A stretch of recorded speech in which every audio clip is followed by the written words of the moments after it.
Hello guys, this is Nisma and today we are learning about organelles in a eukaryotic cells. Means eukaryotic cells में पाए जाने वाले organelles. इसमें हम सबसे पहले बात करेंगे सिंगल लेयर वाले organelles की, मीन्स सिंगल मेम्ब्रेन वाले organelles की. Organelles with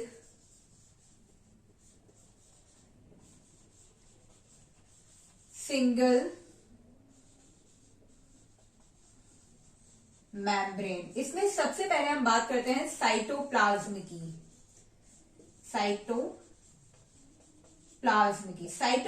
क्या होता है? साइटोप्लाज्म जेली लाइक सब्सटेंस होता है जो कि यूकैरियोटिक सेल्स में पाया जाता है. तो ये क्या होता है? ये प्लाज्मा मेम्ब्रेन से घिरा हुआ होता है, चारों तरफ से प्लाज्मा मेम्ब्रेन से ये कवर होता है. तो साइटोप्लाज्म में कैसी बाउंड्री होती है, कैसी मेम्ब्रेन होती है? Plasma membrane. प्लाज्मा मेम्ब्रेन बनी हुई होती है प्रोटीन्स एंड लाइपिड की. तो we can say that plasma membrane is made up of proteins and lipids. और प्लाज्मा मेम्ब्रेन नेचर में होती है सेमी परमिएबल. नेचर में कैसी होती है? Semi permeable in nature. अब हम बात करते हैं साइटोप्लाज्म के फंक्शन की. साइटोप्लाज्म क्या होता है? साइट होता है मेटाबॉलिज्म का, मीन्स साइट ऑफ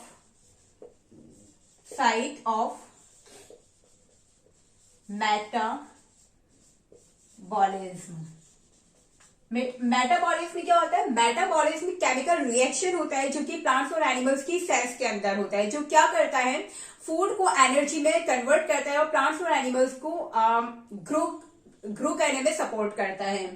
अब हम बात करते हैं सेकंड ऑर्गेनल्स के बारे में. सेकंड ऑर्गेनल है हमारी endoplasmic reticulum. Endoplasmic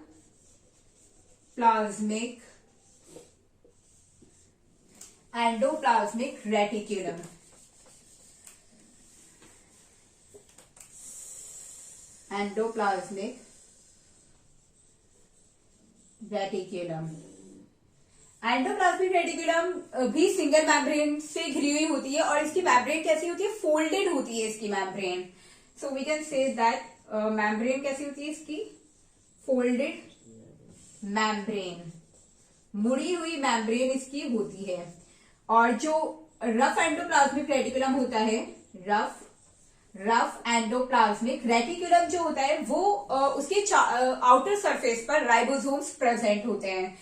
then rough endoplasmic reticulum bears ribosomes present होते हैं रफ एंडोप्लाज्मिक रेटिकुलम पर. और अगर हम बात करते हैं स्मूथ एंडोप्लाज्मिक रेटिकुलम की, तो smooth endoplasmic reticulum does not have ribosomes.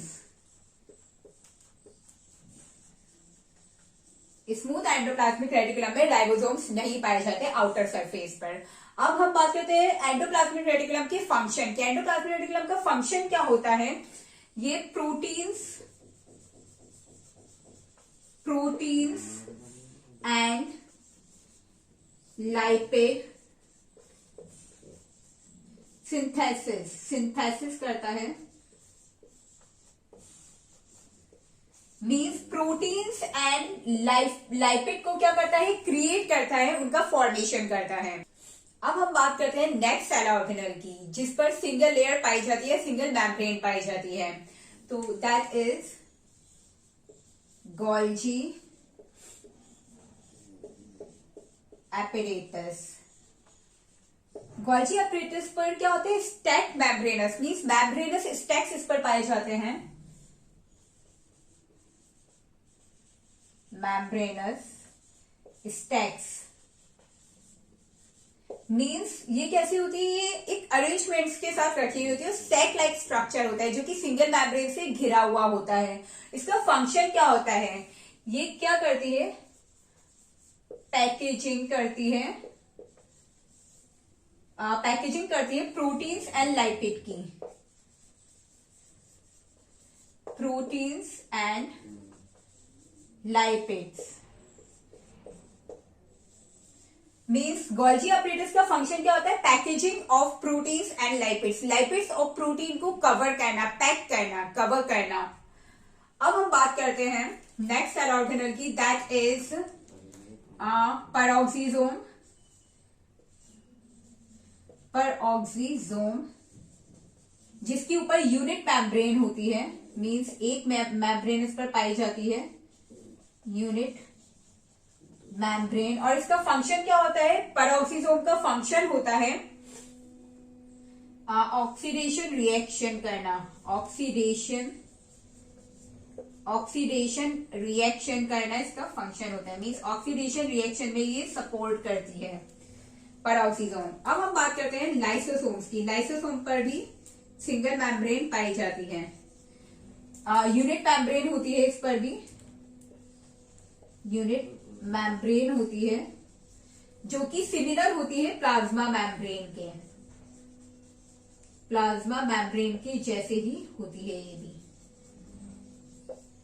Lysosomes पर जो मेम्ब्रेन पाई जाती है प्लाज्मा मेम्ब्रेन की जैसी ही होती है, वो मीन्स नेचर में सेमी परमेएबल होती है और लिपिड्स और प्रोटीन की बनी हुई होती है। लाइसोसोम का फंक्शन क्या होता है? इंट्रासेल्युलर डाइजेशन करना।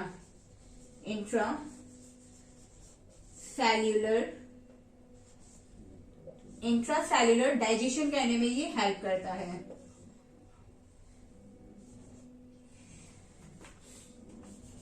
इंट्रासेल्युलर डाइजेशन करने में हेल्प करते हैं, मीन्स जो सेल के अंदर डाइजेशन होता है, सुसाइड बैग्स वगैरह जो कहा जाता है लाइसोसोम्स को। लाइसोसोम्स का फंक्शन क्या होता है? सेल के अंदर डाइजेशन करना। नेक्स्ट सिंगल मेम्ब्रेन वाली ऑर्गेनल है वैक्यूल। वैक्यूल पर भी यूनिट मेम्ब्रेन होती है, मीन्स सिंगल मेम्ब्रेन ही होती है। जो इसकी मेम्ब्रेन होती है वैक्यूल की, उसे हम टोनोप्लास्ट कहते हैं। जो इसकी मेम्ब्रेन पाई जाती है इसके ऊपर, which is called tonoplast, means उसे टोनोप्लास्ट कहा जाता है। और वैक्यूल का फंक्शन क्या होता है? वैक्यूल स्टोर करता है न्यूट्रिएंट्स एंड वेस्ट मटेरियल को प्लांट सेल्स के अंदर, means storage of nutrients and waste material. और एनिमल सेल्स के अंदर ये osmoregulation, means water balance को मेंटेन करने में हेल्प करता है। तो वी कैन से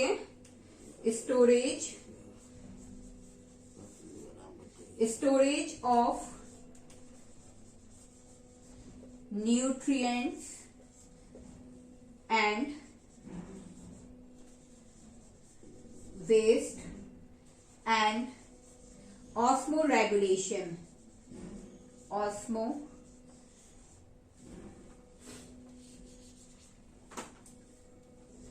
Osmoregulation. वैक्यूल कैसी मेम्ब्रेन होती है? यूनिट मेम्ब्रेन, जिसे हम टोनोप्लास्ट कहते हैं। वैक्यूल का फंक्शन क्या होता है? न्यूट्रिएंट्स एंड वेस्ट जो मटेरियल होते हैं उनका स्टोर करता है प्लांट सेल्स के अंदर। और एनिमल सेल्स में क्या करता है? Osmo regulation, means water balance को मेंटेन करने में हेल्प करती है वैक्यूल। अब हम बात करते हैं organelles with double membrane, means दोहरी लेयर वाले, दोहरी मेम्ब्रेन वाले organelles. Organelles with double membrane, organelles with double membranes. इसमें हम सबसे पहले बात करते हैं न्यूक्लियस की। न्यूक्लियस की जो मेम्ब्रेन होती है उसे न्यूक्लियर एनवलप कहा जाता है, न्यूक्लियर एनवलप उसे कहा जाता है। और इसके अंदर पोर्स पाए जाते हैं। तो बाउंड्री कैसी होती है इसकी? न्यूक्लियर एनवलप कहा जाता है विद पोर्स, क्योंकि पोर्स इसमें पाए जाते हैं। विद पोर्स मीन्स छोटे छोटे होल्स इसमें पाए जाते हैं। और न्यूक्लियस का फंक्शन क्या होता है? Storage and transfer of genetic information. और जो न्यूक्लियस होता है वो कंट्रोलिंग सेंटर भी होता है सेल का। तो स्टोरेज क्या करता है? ये स्टोरेज होता है एंड ट्रांसफर करता है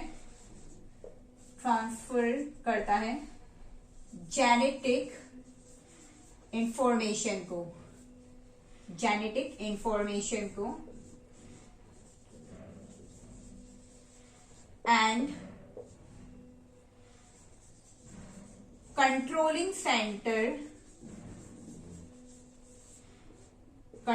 centre of a cell. Nucleus का फंक्शन क्या होता है? स्टोरेज, मींस स्टोर करता है और ट्रांसफर करता है जेनेटिक इंफॉर्मेशन को।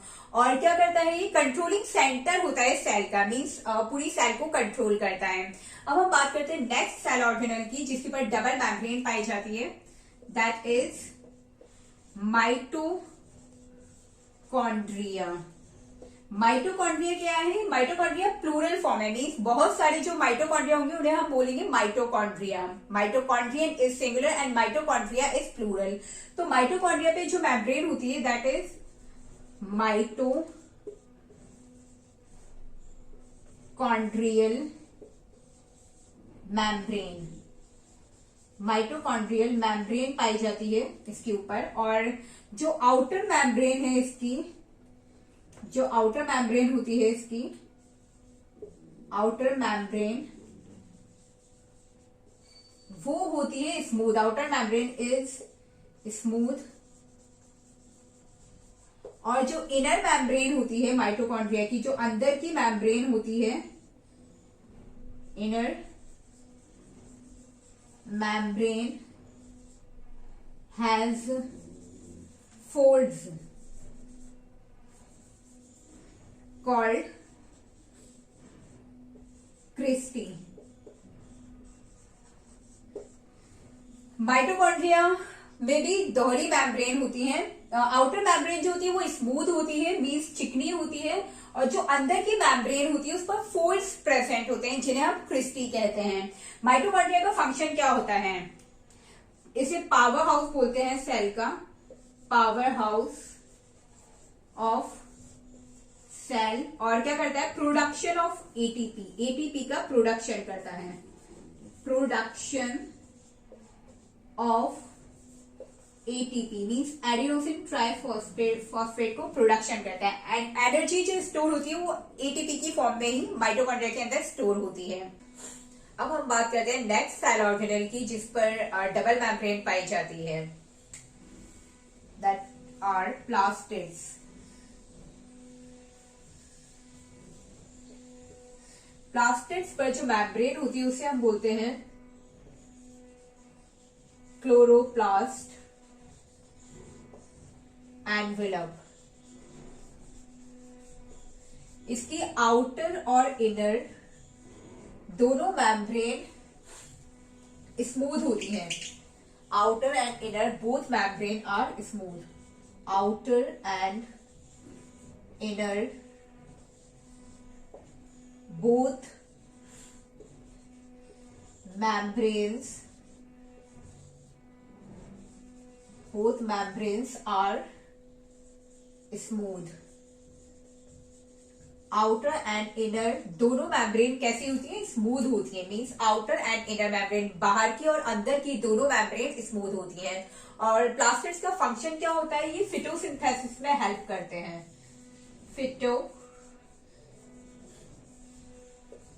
सिंथेसिस में ये हेल्प करते हैं, मींस प्लांट्स के अंदर जो फूड बनने का प्रोसेस होता है वो क्लोरोप्लास्ट या प्लास्टिड्स के अंदर ही होता है। अब हम बात करते हैं ऑर्गेनल्स जिन पर मैम्ब्रेन नहीं पाई जाती, मींस विदाउट मैम्ब्रेन वाले ऑर्गेनल्स।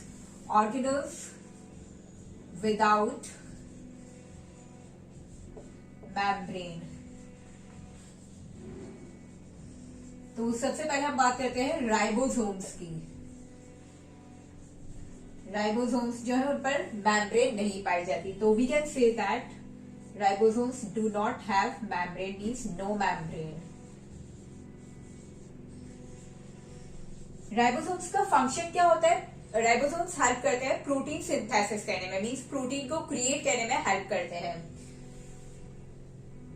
प्रोटीन सिंथेसिस में राइबोसोम्स हेल्प करते हैं। Next one is centrioles. Centrioles भी ऐसी सेल ऑर्गेनल है जिस पर मैम्ब्रेन, कोई भी मैम्ब्रेन नहीं पाई जाती, मींस इसको भी हम बोल सकते हैं इस पे मैम्ब्रेन नहीं पाई जाती।